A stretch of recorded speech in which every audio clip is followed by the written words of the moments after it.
कार्यक्रम में सबको कैसे अपने अपने आवश्यक कार्यों की भी उपेक्षा करके ड्यूटी निभाते हैं। होता है ना रुंजी? उस दिन जिस दिन टीका सबको लिया तो सभी लोग उपस्थित थे। ऐसा नहीं है कि उनके पास कोई काम नहीं रहा होगा, फिर भी सब काम छोड़ के और दत्चित होके लगे रहना, ये प्रशंसनीय बात है।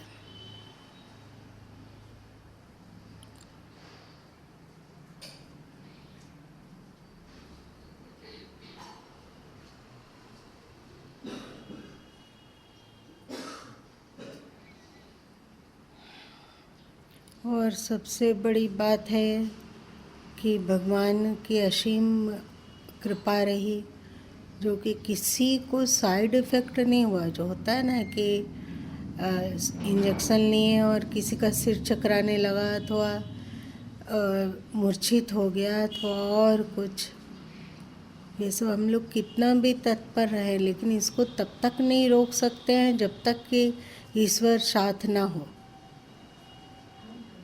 इसलिए उनको भी धन्यवाद देना होगा।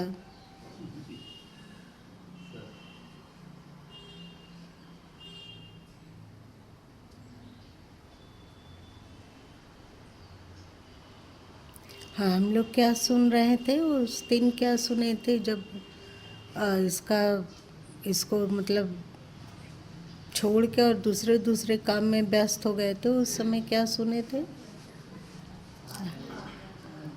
आगे चल क्या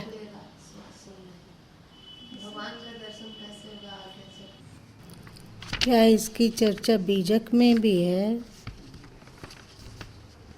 है क्या?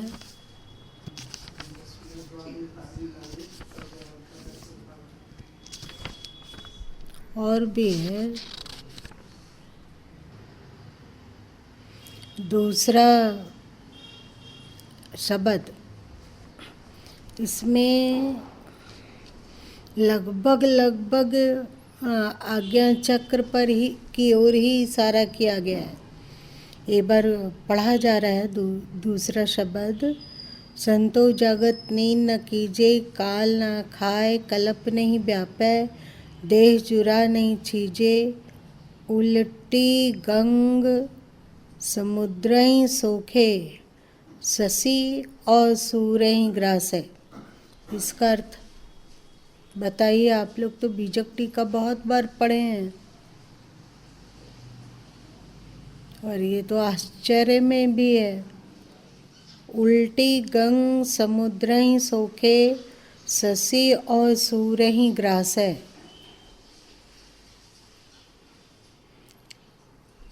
बोलिए राम लगन भाई।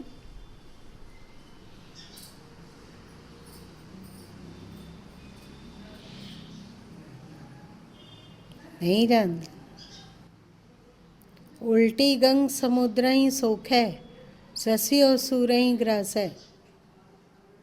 आप बोलिए फौजी जी। हाँ, ऊर्जा जो है हमारी मूलाधार की ओर उलट के गई हुई है, उसको उलट करके ऊपर ले जाने के प्रयास के द्वारा मूला और फूला चंद्र नाड़ी और सूर्य नाड़ी का मिल करके सुषुम्ना नाड़ी में प्रवेश करके वो आज्ञा चक्र में उसका प्रवेश होता है। सही बोले। उल्टी गंग मतलब जो हमारी कुंडलिनी शक्ति है वो सिर से उतरकर मूलाधार चक्र में जाती है और फिर वहाँ नष्ट हो जाती है।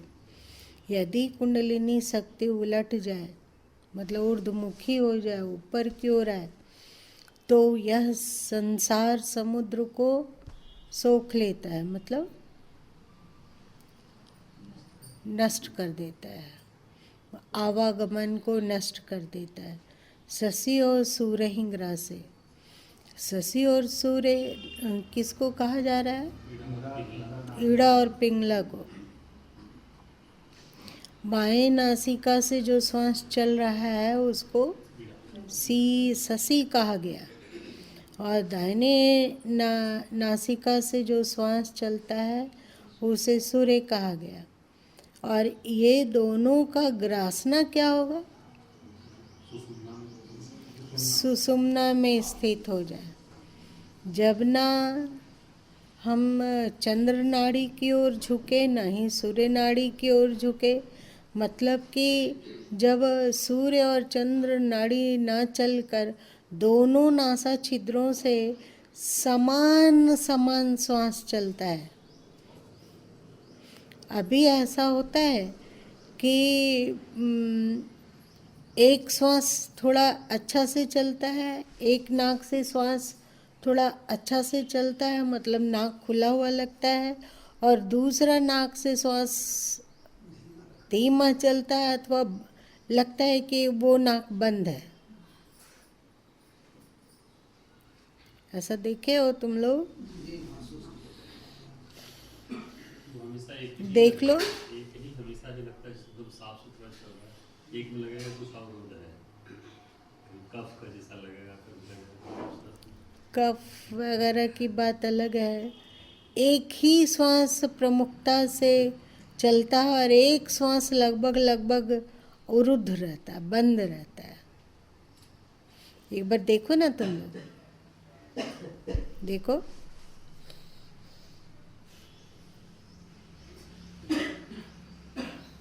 दाहिना एकदम स्पष्ट चल रहा है, बायां थोड़ा अवरोध है।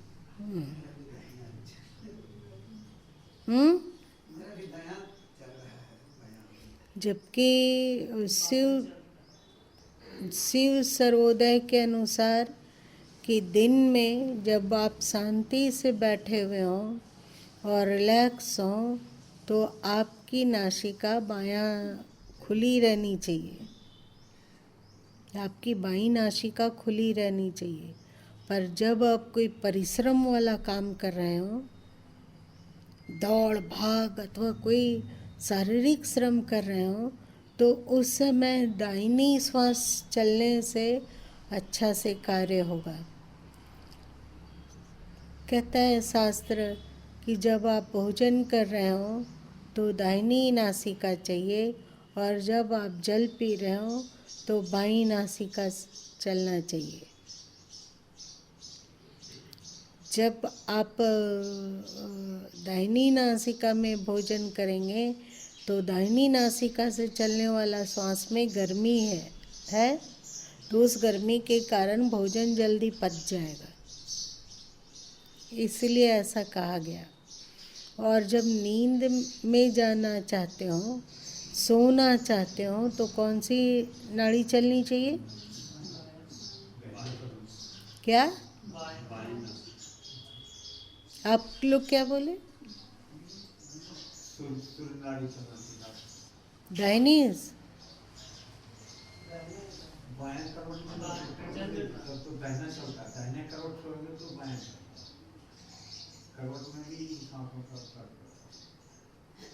इस पर कभी चर्चा हो चुकी है, करवट के बारे में हुआ है। दाहिना श्वास चलने से जल्दी नींद आ जाती है, और बायां श्वास चल रहा हो समय, सोने के समय में, तो मन में कुछ कुछ सोचाता रहता है।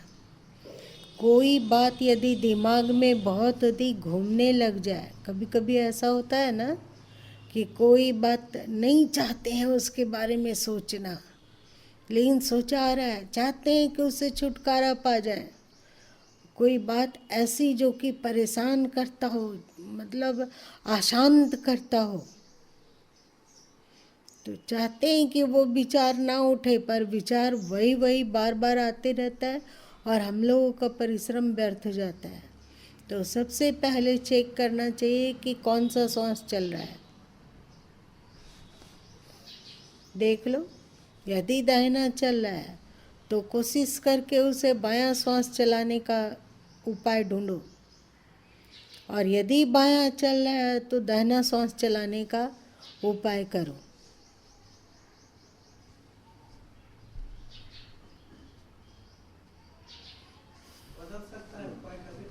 हाँ, बदल जाता है, एकदम बदल सकता है।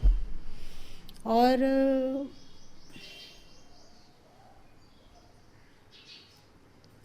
गहरी बात, छुपी हुई बात, चर्चा नहीं होनी चाहिए, लेकिन बता देते हैं कि जब तुम किसी दूसरे के घर में जाते हो तो यदि तुम उन लोगों को दुखी करना चाहते हो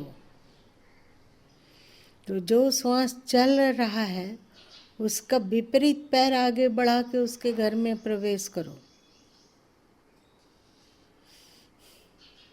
मतलब जैसे दाहिना श्वास चल रहा है तो उसका जो चौखट है उसको लांघेंगे बायां श्वास जब चल रहा हो तब।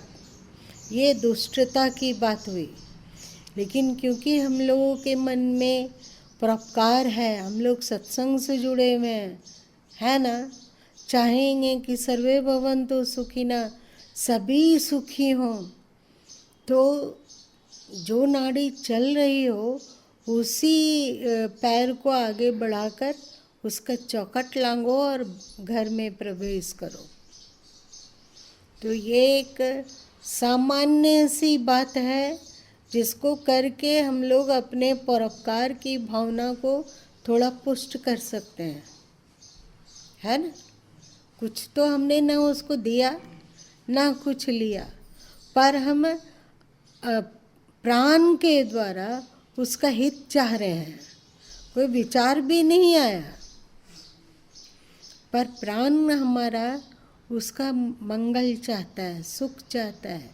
इसके लिए आपका जो श्वास चल रहा है वही पैर आगे बढ़ाइए और उसके घर में प्रवेश कर जाइए,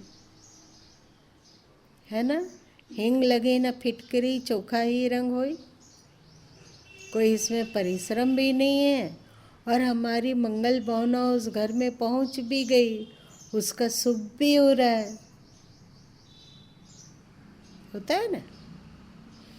एक बार तुम लोगों को बतलाए थे कि यदि कोई कर्ज है और आप उसको बार बार मांग रहे हैं और वो नहीं दे रहा है तो क्या करना चाहिए।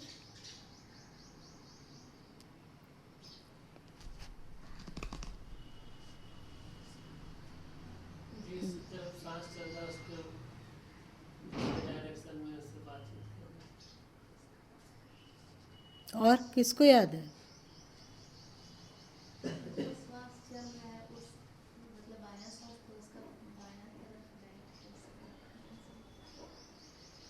बायां श्वास चल रहा हो तो उसे उसके बाईं ओर खड़े होकर बैठकर अपना जो करवाना चाहते हो सब कोशिश करो कि उसके बाईं ओर बैठे। अगर दाहिना श्वास चल रहा हो तो प्रयत्न करो कि दाहिनी ओर बैठे, उसके दाहिनी ओर बैठे।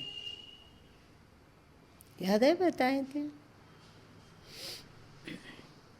तो इसमें भी आज्ञा चक्र की ही चर्चा है। सुषुम्ना कैसे चलेगी, इसमें कहा गया है कि चंद्र और सूर्य ग्रासय ऐसा हो कि चंद्र और सूर्य को हमारी वृत्ति ग्रस ले मतलब खा जाए। तो कैसे खाया जाएगा उसको, जब हमारी दोनों श्वास चल रहा हो साथ साथ एक साथ। दिन भर में ब्रह्म मुहूर्त के समय में दोनों श्वास चलने की संभावना बहुत अधिक होती है। इसलिए तुम लोगों के शास्त्रों में जो ब्रह्म मुहूर्त को ध्यान के लिए कहा गया, ध्यान के लिए जो कहा गया ब्रह्म मुहूर्त का समय, उसके पीछे यही उद्देश्य है कि उस समय आपकी सुषुम्ना नाड़ी ठीक से चल रही होगी। दूसरे समय की अपेक्षा उस समय सुषुम्ना नाड़ी चलने की संभावना अधिक है। और पता है आप लोगों के पूर्वज लोग जो संध्या बतलाएं, ज़्यादातर 2 संध्या की चर्चा है, पर 3 संध्या हमारे पूर्वज लोग किया करते थे। तो संध्या किसको कहते हैं, संध्या किसको कहा गया। शाम को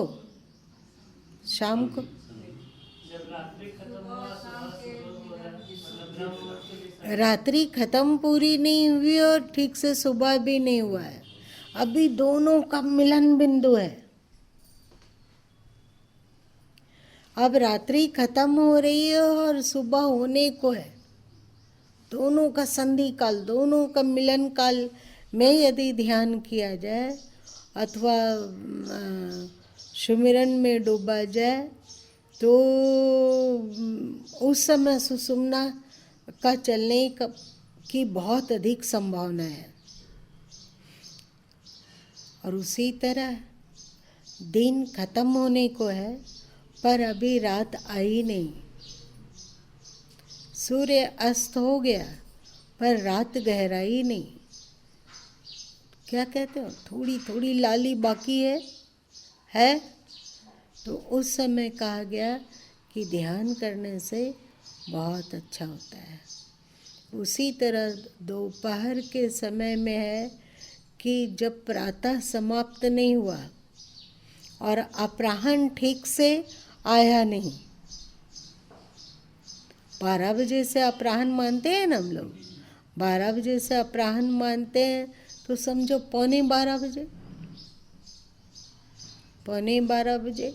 और सुबह को यदि देखें तो गर्मी के दिन में लगभग 5 बजे अथवा 4:30 बजे, जब तारा वगैरह जो छिटपुट दिखता है वो समाप्त हो जाए। रात्रि का ध्यान अलग चीज़ है पर संध्या का ध्यान अलग चीज़ है। और इस संध्या के बेला में ना सुषुम्ना का जागृत रहने की संभावना अधिक होती है। तो उस समय जो हम लोग ध्यान करेंगे, उस समय जो सुमिरन करेंगे वो पावरफुल होगा। जब बाईं नासिका से श्वास अच्छा से चल रहा है पर दाहिनी नाक का श्वास भी बंद नहीं है, वो भी खुल रहा है। दोनों ही लगभग सेम हो गया है। उसको रात भी कह सकते हो और दिन भी कह सकते हो। उसको हम लोग कहते हैं संध्या, बोलते हैं ना शाम को, उसको बोलते हैं संध्या। दोनों ही नासिका से जब सांस चलता है तो उसको बोलते हैं सुषुम्ना।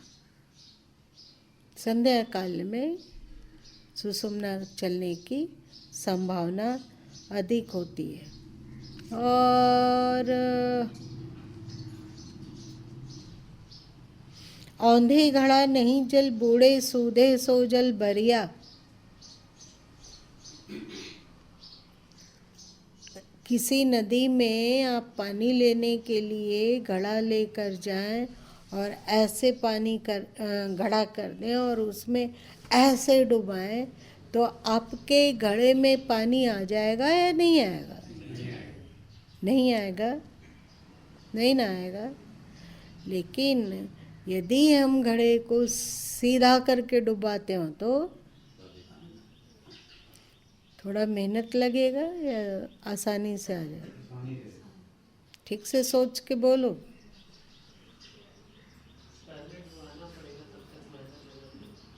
थोड़ा सा टेढ़ा, हाँ, थोड़ा सा टेढ़ा किए ना, उसको हम पूरा सीधा रखे हुए ना एकदम पूरा उलट के रखे हुए, थोड़ा सा टेढ़ा, इसको क्या कहोगे?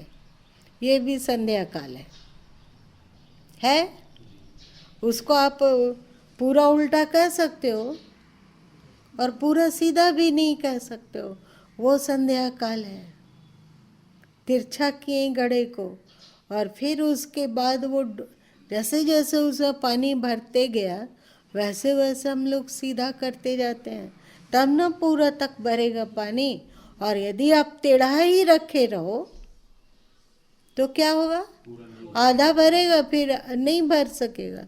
अब फिर धीरे धीरे सीधा कर देते हो तो घड़ा लबालब हो जाता है। तो वैसे ही औंधे घड़ा नहीं जल बूढ़े। औंधा हुआ तुम्हारी सूरत हो, मतलब कुंडलिनी शक्ति औंधी हुई हो, मतलब निम्नगामी हो, तो भी जल नहीं भर सकता है। ज्ञान आपको नहीं हो सकता है, आत्म अनुभूति आपको नहीं हो सकती है, आत्म साक्षात्कार से आप वंचित रह जाएंगे, तो धीरे धीरे घड़ा को सीधा करो, धीरे धीरे, बहुत स्लो मूवमेंट। पहले नाभि चक्र, उसके नीचे स्वादिष्टान चक्र जरा जरा सीधा कर रहे हैं, उसके बाद मणिपूरक चक्र, फिर अनाहत चक्र, फिर विशुद्ध चक्र।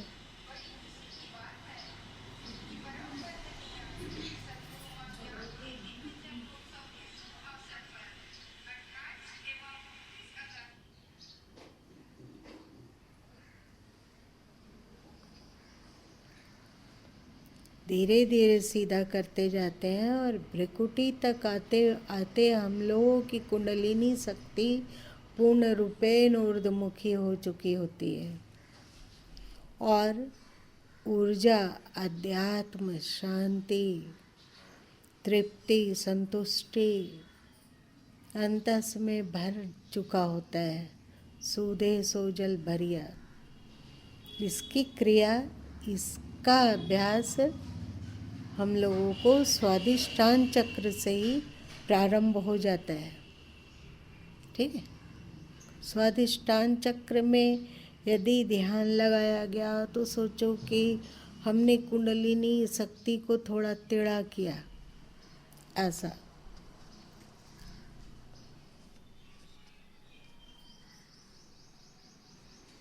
उल्टा बाण पार देहि लागे, सूरा होय सो बूझे।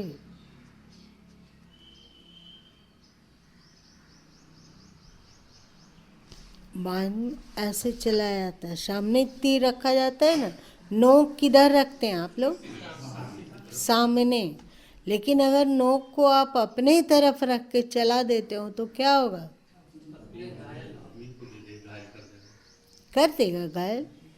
तो आप लोगों को एक और बात को जानना चाहिए कि भ्रिकुटी में आज्ञा चक्र तो है ही, पर साथ साथ आपका पिंडी मन भी है। पिंडी मन किसको कहा जाता है?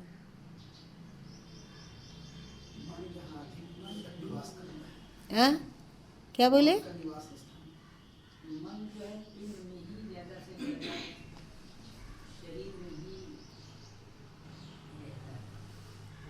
जो शरीर को मतलब विशेष करके मनवाए, शरीर में लगाए पिंड।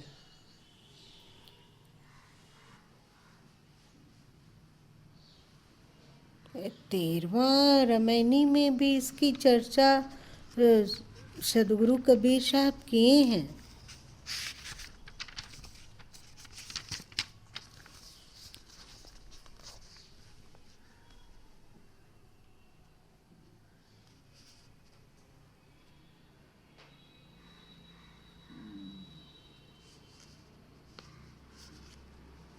ओछी मति चंद्रमा गो अथई, त्रिकुटी संगम शामी बसई। ओछी मति का मतलब क्या हुआ? अज्ञान ग्रसित बुद्धि है ना। मति मतलब बुद्धि, ओछी मतलब निम्न, निम्न खराब बुद्धि। चंद्रमा मतलब मन, मन। और गो मतलब इंद्रियां, इंद्रियां। अथई मतलब अस्त हो जाना। जब ये तीनों अस्त हो जाते हैं, इसका मतलब क्या हुआ? जब आपकी इंद्रियां भी शांत और अकंप हो गई। हम लोग जब ध्यान में बैठते हैं तो क्या हम लोगों की इंद्रियां शांत और स्तब्ध हो जाती है? इंद्रियों में कोई कंपन नहीं। ऐसा होता है। आप लोग अनुभव करेंगे कि जब आप ध्यान में बैठते हैं तो भले ही आपका पैर नहीं हिल रहा हो, हाथ नहीं हिल रहा हो, शरीर में कहीं स्पंदन नहीं हो, आप एक पत्थर की मूर्ति की तरह बैठ गए हैं, लेकिन फिर भी आँखें थोड़ी थोड़ी चंचल रहती है। बंद आँखों में आँखें चंचल रहती है थोड़ी। आप बंद आँख को करते हो तो चक्षु गोलक इधर से उधर व्यर्थ जाता आता रहता है ना, जाता आता रहता है। लेकिन जब ये अथई का तात्पर्य हो गया कि एकदम अब निष्कंप हो गया, और ध्यान करते करते एक ऐसी स्थिति आती है कि श्वास भी अत्यंत सूक्ष्म हो जाता है। मतलब आप जब ध्यान करते हैं तो धीरे धीरे ऐसा लगता है कि श्वास चल भी रहा है या नहीं चल रहा है। अभी जब हम लोग श्वास लेते हैं और छोड़ते हैं तो फेफड़े और उधर फैलते सिकुड़ते हैं कि नहीं, तो यहाँ भी तो कंपन है ना, और आँख में भी कंपन है, आँख में कंपन है। और यहाँ सद्गुरु कबीर साहब कह रहे हैं कि बुद्धि, मन और इंद्रियां अस्त हो जाए, शांत और स्तब्ध हो जाए। स्तब्ध मतलब ठहर जाना, रुक जाना। तो त्रिकुटी संगम स्वामी बसई, तब उसके लिए त्रिकुटी में, त्रिकुटी के संगम में स्वामी का साक्षात्कार होता है, मिलता है।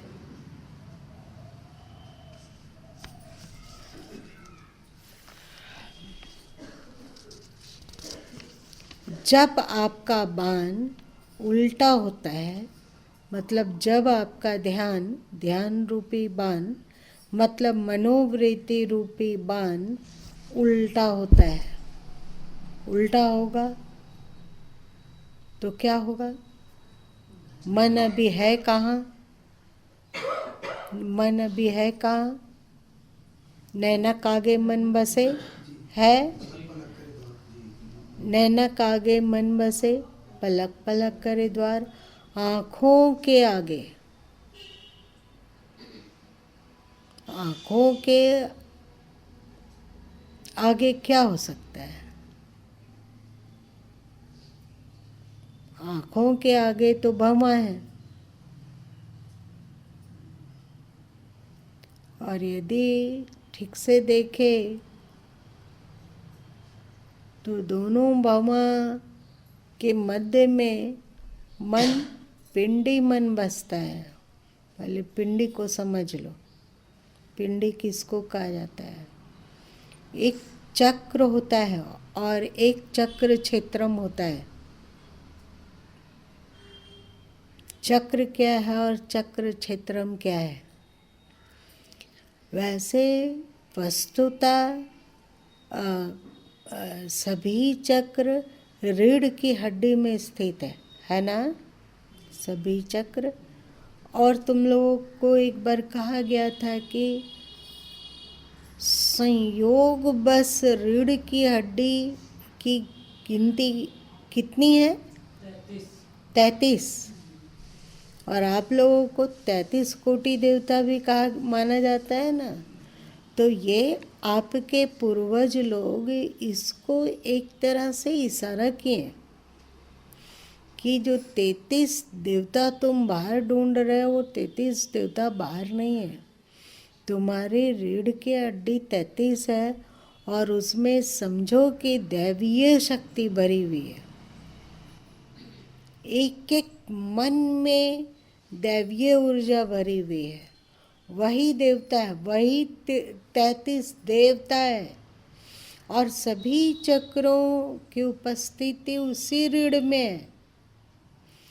पर जब हम लोग ध्यान करते हैं तो कहाँ ध्यान करते हैं? सामने की ओर। आज्ञा चक्र वस्तुतः भ्रिकुटी के बीच के सीधे पीछे वाले स्थान में है। सिर के पीछे वाले स्थान में है भ्रिकुटी। पर हम लोग को ध्यान करने के लिए कहाँ कहा गया? दोनों आँखों के बीच सामने। तो दोनों आँखों के बीच भ्रिकुटी चक्र का क्षेत्रम है, मतलब वहाँ से लेकर सामने उपस्थिति उसकी वहाँ है, पर उसी का क्षेत्र सामने भी प्रकट हुआ है। एक तरह से सोचो कि उसकी छाया पड़ रही है, पर ये छाया सही बात नहीं है, छाया वो नहीं है, उसी का क्षेत्र है। जैसे आपके पास एक शक्तिशाली चुंबक हो, तो चुंबक को आपने, मान लो कि ये कलम चुंबक है और इसे आपने रखा, और अब लोहा को सामने से लाते जाओ कि जहाँ चुंबक का क्षेत्रम होगा, जहाँ तक, वहाँ से वो चुंबक उस लोहा को खींच लेगा कि नहीं खींचेगा? तो जहाँ तक से वो खींच पा रहा है उसको क्षेत्रम कहते हैं। समझ में आई बात? फिर वहाँ भी आपका है लोहा, तो वो चुंबक की परिधि में आ गया, चुंबक के क्षेत्रम में आ गया, तो वहाँ से लोहा खिंचाता हुआ अपने आप, फिर आपको पुरुषार्थ नहीं करना है, अपने आप वो खिंचाता हुआ चुंबक में जाके चिपक जाएगा। तो हम लोगों के शरीर के आगे चक्रों का क्षेत्रम है और रीढ़ के पीछे चक्रों की उपस्थिति है। तो यदि आप दोनों भावों के बीच में ध्यान कर पाते हैं तो आप गलत नहीं है। ये भ्रिकुटी का ही, मतलब आज्ञा चक्र का ही क्षेत्रम है। यहाँ ध्यान करने पर आप की सूरत, आपकी मनोवृत्ति स्वाभाविक ही आज्ञा चक्र से जुड़ जाएगी, जो कि आपके सिर के पीछे है। हुआ?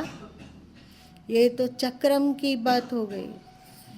उसी तरह आँख के नीचे के हिस्से को पिंड कहा जाता है? पिंड कहा जाता है ना। आँख के नीचे के हिस्से को पिंड कहा जाता है और आँख के ऊपर के हिस्से को ब्रह्मांड कहा जाता है। आँख से जो ऊपर है वो ब्रह्मांड है और आँख से जो नीचे है वो पिंड है। और आप लोग को ये पता होगा कि हम लोग इस बात को जानते हैं कि इस धरती में जो सृष्टि है वो धरती के कारण है या अंतरिक्ष के कारण है? धरती में सृष्टि है, धरती में प्राणी जगत है, तो वो धरती के कारण है या अंतरिक्ष के कारण?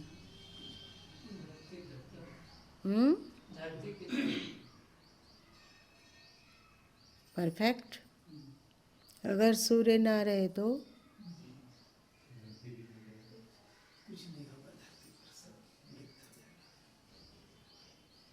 हम लोग जिंदा रहेंगे? पेड़ पौधे जिंदा रहेंगे तो क्या पत्थर वगैरह रहेगा? क्या होगा? कौन सा प्राणी रहेगा? या एक अंतरिक्ष लुप्त हो जाए तो आपकी पृथ्वी बची रहेगी? नहीं बचेगी। तो इस तरह हम लोग कह सकते हैं कि धरती का संचालन अंतरिक्ष से होता है, धरती को जीवन अंतरिक्ष से मिलता है। तो वैसे ही आपका अंतरिक्ष है आपके आँख का ऊपर का हिस्सा, और आपके आँख के नीचे है आपकी सृष्टि, जिसको आप धरती कह सकते हो। धरती उल्टे आकाश से ही बेधे, बीजक में आया है ना। तो ब्रह्मांड में ब्रह्मांडीय मन भी है और उसका क्षेत्रण भ्रिकुटी पर है। इसको आप अच्छी तरह से संत मत के एक चित्र के द्वारा भली भांति जान सकते हो। आप लोगों का ऊपर में मतलब बालकनी में एक तस्वीर बनाया हुआ है जिसमें कि मस्तिष्क को 7 भागों में बांटा गया है, याद आया? जिसमें भ्रमर गुफा है तो और क्या क्या क्या क्या है, तो उसी 7 भागों में से एक ब्रह्मांडी मन भी है। उसका क्षेत्रम भ्रिकुटी पर है। मतलब पिंडी मन और ब्रह्मांडी मन का मिलन बिंदु भी भ्रिकुटी है।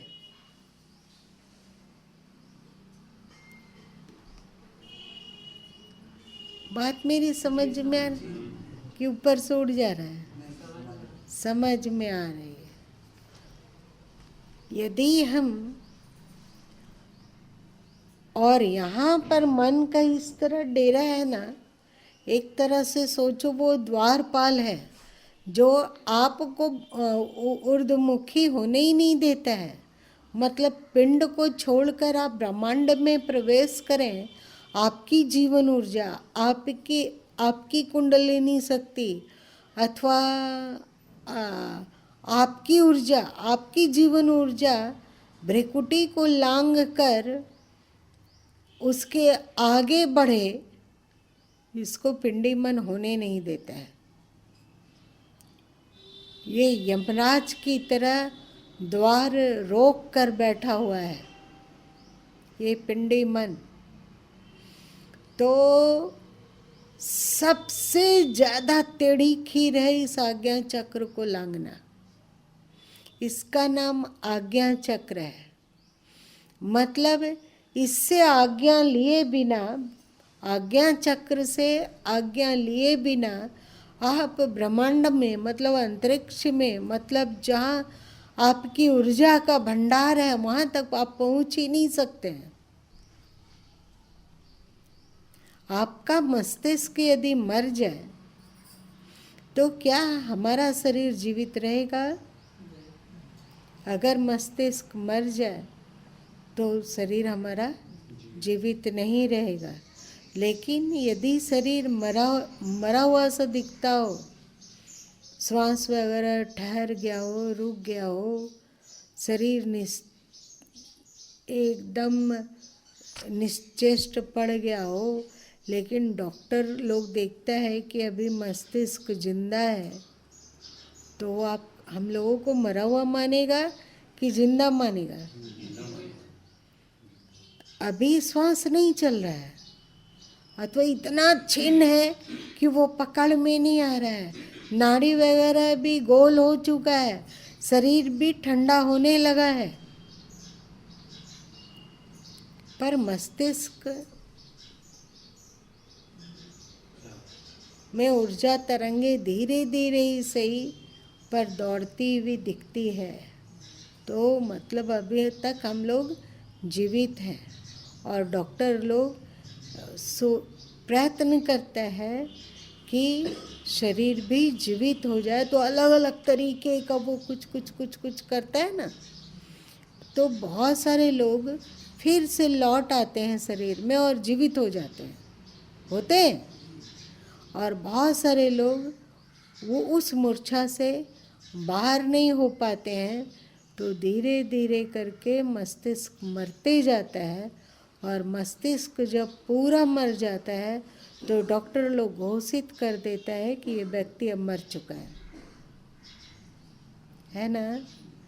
लेकिन इस अंतरिक्ष में जाना, मतलब मस्तिष्क जो ऊर्जा का भंडार है, हमारा शरीर का संचालन मस्तिष्क से हो रहा है, अंग प्रत्यंगों से नहीं। आप बहुत बार देखे होंगे कि किसी की आंखें बिल्कुल अच्छी दिखती है, बहुत सारे अन्य लोगों की आंखें तो पुतली, काला पुतली सफ़ेद हो जाती है, और बहुत सारे लोगों की आंखें दोनों मुंदी हुई रहती है, ऐसा लगता है कि जैसे कोई चीज़ से रेस दिया गया हो।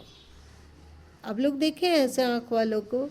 और बहुत की आँखें ऐसी होती है कि बड़ी बड़ी आँखें, सुंदर आँखें, देखकर पता भी नहीं चलता है कि इसकी आँख में रोशनी नहीं है। परंतु उसको कुछ भी नहीं दिखता है। तो डॉक्टर से पूछा जाता है कि आँखें ठीक दिखती है, स्वस्थ दिखती है, परंतु ये देख क्यों नहीं पाती है? तो डॉक्टर कहता है कि मस्तिष्क से आने वाली नसें, मस्तिष्क से आँख तक आने वाली नसें सूख गई है। बोलते हैं मतलब देखने की शक्ति, आँख एकमात्र यंत्र है, पर उसको देखने की शक्ति मस्तिष्क की ऊर्जा में है। वो ऊर्जा किसी नर्व्स के द्वारा आँखों में उतरती है तो आँखें देख पाती है, और वो ऊर्जा जब कान से जुड़ती है तो कान सुन पाता है ना। वही ऊर्जा जब नाक से जुड़ती है तो नाक में गंध का अनुभव होता है। बहुत सारे लोग कहते हैं कि हमें गंध का अनुभव नहीं होता है। इसका मतलब कि उसका कहीं ना कहीं मस्तिष्क से नाक तक आने वाला जो नर्व है वो क्षतिग्रसित है। ऐसा ही है। तो वस्तुतः हम लोग जीवित मस्तिष्क के कारण हैं, शरीर के कारण नहीं। ऊर्जा का भंडार हमारे मस्तिष्क में है, शरीर तो उसका छोटा छोटा पॉइंट है, एक तरह से सोचो उसका प्रतिबिंब है। तो पिंडी मन ब्रह्मांड में ऊर्ध्वमुखी होने का अवसर हम लोग को नहीं देती। यहीं पर वो लौह फाटक लगाकर बैठा हुआ है मन। इसको सदगुरु कबीर साहब ना चौतीसा में बहुत भली भांति खोलते हैं। अभी हम चौतीसा में पहुंच रहे हैं।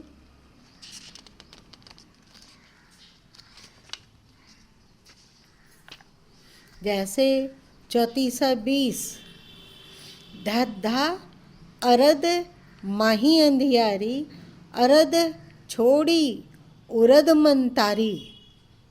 ठीक से देखो, आप लोग बीजक टीका कई बार पढ़े हैं पर ध्यान नहीं दिए हैं, बार बार इसलिए विस्मृत किए हैं। धद्धा अरद माही अंधियारी, आधा अंधेरा है। आधा किसको कहा गया? आँख से नीचे के भाग को पिंड कहा गया। ये आधा हुआ पिंड, आधा हुआ ब्रह्मांड। क्षेत्र में ब्रह्मांड का स्थान छोटा है और पिंड बड़ा दिखता है ना तुलना में, लेकिन ये अंधेरा है, मतलब प्रकृति है। आपके आँख के नीचे आप प्रकृति के अंदर स्थित हैं।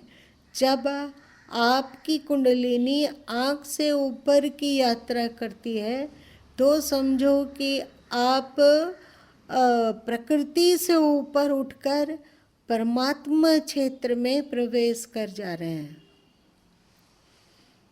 अरद माही अंधियारी, ये प्रकृति में और अंधकार में है, यहाँ पे कुछ तथ्य नहीं है।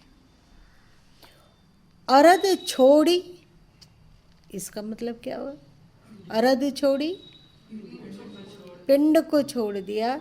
और उरद मन तारी, उरद मन कहाँ है? ब्रह्मांडी मन।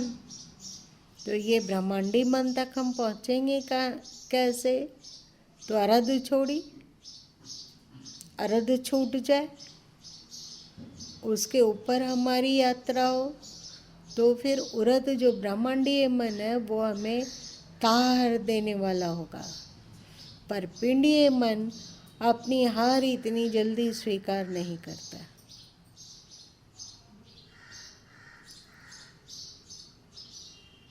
अरद छोड़ी उरद मन लावे, आपा मेटी के प्रेम बढ़ावे।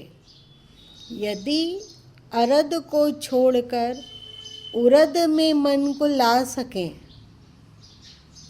और आपा को मेट कर, मतलब अहंकार की मैं देह हूँ। आपा मतलब क्या होता है?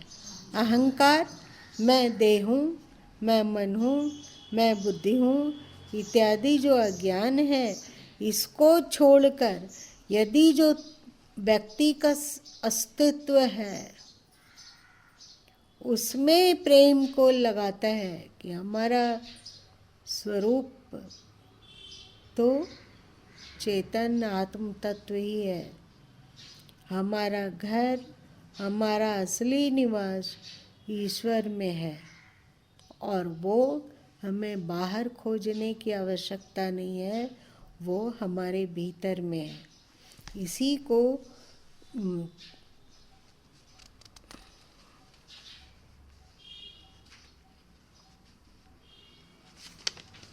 बीजक के 34 में ही सदगुरु कबीर साहब कहते हैं,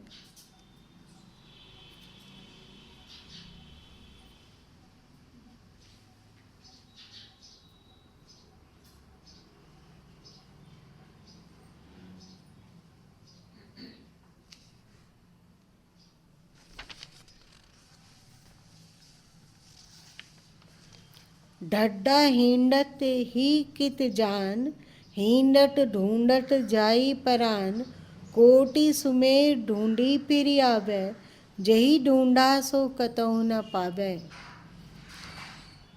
ढड्डा ढूंढत ही कित जान, कितने लोग उसको ढूंढते हैं, उस ईश्वर को, उस परमात्मा को ढूंढते हैं। हिंडत ढूंढत जाई परान, कितने लोग उस ईश्वर को ढूंढते हुए अपने प्राण को भी खो देते हैं, मतलब ढूंढते ढूंढते मर जाते हैं। कोटि सुमेरु ढूंढी फिर आवे, करोड़ों पहाड़ों में ढूंढ कर लौट आते हैं, पर जेही ढूंढा सो कितहु न पावे, पर जिसे ढूंढा जा रहा है उसे कहीं नहीं पाया जाता है। तो कहाँ मिलेगा? इसके लिए सदगुरु कबीर साहब कहते हैं,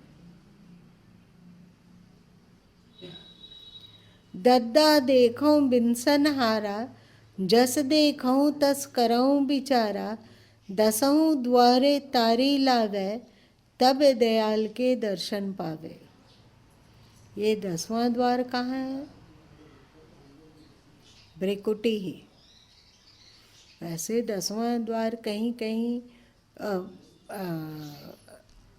सहस्त्रार को भी कहा गया है, पर सहस्त्रार का क्षेत्रम भ्रिकुटी से शुरू हो जाता है, इसलिए बहुत सारे यौगिक ग्रंथों में भ्रिकुटी को भी 10वां द्वार कहा जाता है। और तारी किसको कहा जाता है?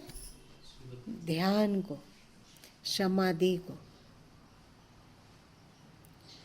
10 द्वारे तारे लावे, मतलब 10वें द्वार में समाधिस्थ हो जाने पर, भ्रिकुटी में समाधिस्थ हम हो गए तो दयाल को दर्शन पावे। समाधिस्थ कैसे हुआ जाता है? समाधि अवस्था में मन जिंदा रहता है कि मन नहीं रहता है? मन नहीं रहता है। मन नहीं रहता है, नहीं रहता है। समाधि का तात्पर्य ये है कि जब मन मौन हो जाए, चुप हो जाए।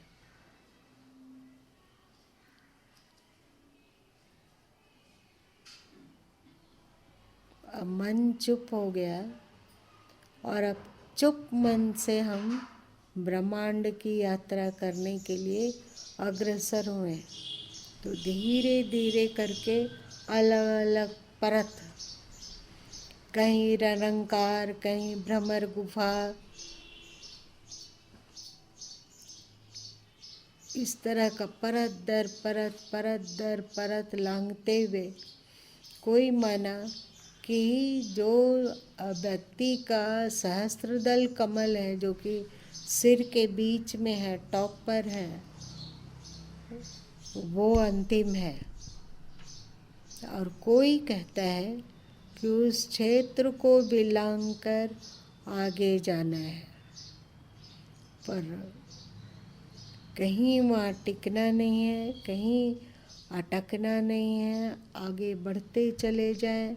बढ़ते क्या चले जाएंगे, चुपचाप चुप है, और क्या क्या हो रहा है सो तमाशा देखते रहें। अपने आप वहाँ तक पहुँच जाया जाएगा।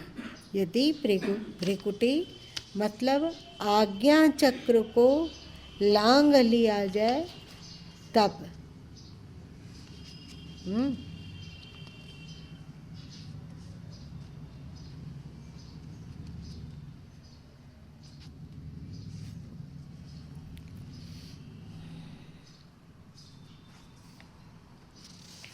इसमें 34 में बहुत अधिक साधन की चर्चा है। इसमें बहुत अधिक साधन की चर्चा है, और सबद प्रकरण में भी बहुत अधिक साधन की चर्चा है। धरती उल्टी आकाश ही बेदे, धरती को उलट कर आकाश को भी बेद जाना है, तो आँख का हिस्सा से थोड़ा सा 1 इंच तक आकाश का हिस्सा माना जाता है। या नीचे दोनों जहाँ नाक समाप्त होता है वहाँ से भ्रिकुटी है, और उसके 2 इंच ऊपर तक आकाश का क्षेत्र है। उसके बाद त्रिकुटी आ जाता है। भ्रिकुटी और त्रिकुटी में हल्का सा अंतर है। भ्रिकुटी जहाँ तुम्हारी नाक समाप्त होती है उसको कहा जाता है, और त्रिकुटी उससे 1-1.5 इंच ऊपर के एक मर्म स्थान को कहा जाता है, जहाँ की हिंदू लोग तिलक इत्यादि करते हैं। ठीक है, बहन लोग बिंदी लगाती है वो स्थान को। तो यहाँ पर ध्यान करने पर जैसे जैसे मन चुप हो जाए, मतलब मन हमारा पिंड छोड़ दे, मतलब संकल्प विकल्प वाला जो ऑर्गन है वो चुप होना सीख ले, तो दयाल का दर्शन हो जाता है। बहुत लोगों को भ्रिकुटी में ध्यान करने से सिर दर्द का अनुभव होता है।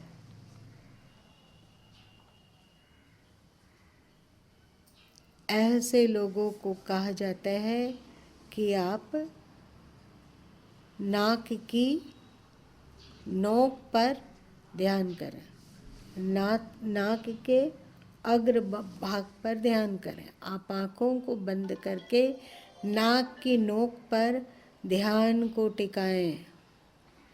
बहुत सारे लोगों को इस ध्यान में भी सिर दर्द होने लगता है। जिनका सिर दर्द नहीं होता हो उसके लिए तो बहुत अच्छा है ये ध्यान, पर जिसका सिर दर्द होता हो उसको समझना चाहिए कि उसका आज्ञा चक्र बिल्कुल उलझा हुआ है। जैसे जब आपके शरीर में विटामिन सी की कमी होती है तो आप थोड़ा सा भी खट्टा खाते हैं तो आपका दांत कोथ हो जाता है। क्या आप लोग को पता है? जिसके शरीर में विटामिन सी की कमी है वो हल्का सा भी खट्टा खाते हैं तो उसका दांत कोथ हो जाता है। क्यों? क्योंकि दांत बहुत सारा विटामिन सी को अब्जॉर्ब करता है, खींचता है। तो ज़्यादा मात्रा में खींच लेगा तो क्या होगा? दांत तो कोथा होगा ही ना।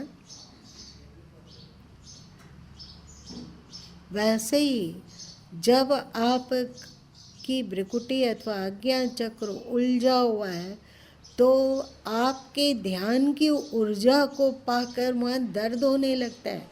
सब आपस में गुत्थम गुत्थ है, सब आपस में उलझा हुआ है। अब उस उलझा को खोलना है, एक एक करके सब उस उलझाव को खोलेगा आपका ध्यान। तो ज़्यादा वो खींच लेता है ध्यान की ऊर्जा को, तो सिर दर्द होने लगता है। बहुत सारे लोग तो ऐसे हैं जो भ्रिकुटी पर ध्यान कर ही नहीं सकते हैं। 1 साल 2 साल 3 साल के बाद भी वो भ्रिकुटी पर ध्यान करने की कोशिश करते हैं तो फिर से उनका सिर दर्द शुरू हो जाता है। ऐसा आप लोग किसी का सुने हैं? नहीं सुने हैं अरुण जी? थोड़ा पहले अनुभव था इस चीज़ का, दर्द होता था लेकिन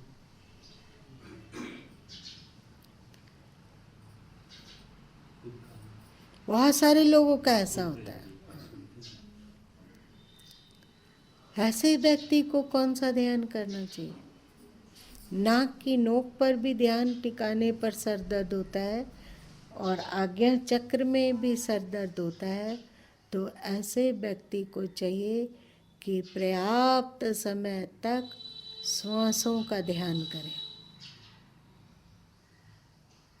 श्वास लेते हैं, श्वास छोड़ते हैं, श्वास लिए और श्वास छोड़ो। इस पर ध्यान केंद्रित करते करते करते ठीक से देखो कि श्वास लिए, नासा छिद्रों से श्वास अंदर गया और फिर नाक की नोक तक वो श्वास पहुंचा और फिर से श्वास नली से होकर वो फेफड़े की ओर उतरा। होता है ना? तो ये श्वास पर ध्यान केंद्रित करते करते जो तुम्हारा सुषुम्ना नाड़ी जाम है उसमें वो धीरे धीरे करके खुलेगा और आपका सर दर्द नहीं करेगा। तो उसे इस तरह ध्यान करना चाहिए, मतलब श्वासों पर ध्यान को टिकाना चाहिए। और जिनका सिर दर्द नहीं होता है वे भ्रिकुटी पर कैसे ध्यान करें, इस पर कल चर्चा करते हैं। आज की बात समझे कि इतना बोरिंग लगा कि नींद आ रही थी।